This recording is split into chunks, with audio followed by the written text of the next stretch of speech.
Hi hello అండి, welcome to my video అండి. ఇది ఏంటంటే అండి, సుబ్రహ్మణ్య స్వామి టెంపుల్ అండి. ఫస్ట్ ఈ టెంపుల్ అనేది ఏంటంటే ఒక 40 సంవత్సరాల క్రితము ఆ ఫోటోలో ఉన్న పుట్ట ప్లస్ ఒక విగ్రహం మాత్రమే ఉండేది, పుట్ట మాత్రమే ఉండదండి.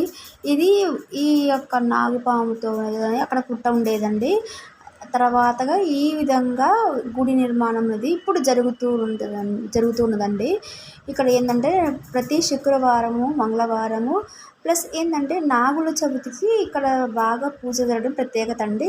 చుట్టుపక్కల గ్రామాల వాళ్ళు కూడా ఇక్కడ ఒక గుడికి వస్తారండి. అయితే ఈరోజు మంగళవారం కాబట్టి నేను సుబ్రహ్మణ్య స్వామి టెంపుల్కి వెళ్ళానండి. వచ్చిన భక్తులందరూ కూడా ఇక్కడ రావి చెట్టు కింద ఉన్న జంట నాగులకు నీటితో అభిషేకం చేసి జంట నాగులను పూజించి అక్కడ దీపారాధన చేసి కొబ్బరికాయలు కొడతారండి. ఎవరికైనా నాగాదోష చెప్పాలన్నా కూడా ఇట్లా చేస్తారండి. ప్రతి మంగళవారం రోజు కూడా చేస్తున్నానండి.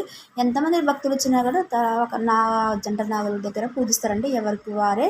అంతలోన కూడా గుడిలో కూడా ఉంది కానీ ఇది బయట ఉంది కాబట్టి చాలా ఫ్రెష్గా చేస్తారండి. అయితే ఇక్కడ ఏంటంటే ఇక్కడ ఇది నాగుల చవితికి ఇక్కడ పెద్ద మండపం లెక్క ఉంది కానీ ఇక్కడనే ఆ నాగుల చవితికి కళ్యాణోత్సవం జరుపుతారండి. మాకు దగ్గరలో ఉన్న గుడి అండి ఇది. ఇక్కడ ప్రతి శుక్రవారం కాకుండా ఇక్కడ శివాలయం కూడా ఉందండి. శివునికి కూడా సోమవారం చూస్తే శివునికి కూడా అభిషేకం జరుగుతూ ఉంటాయండి.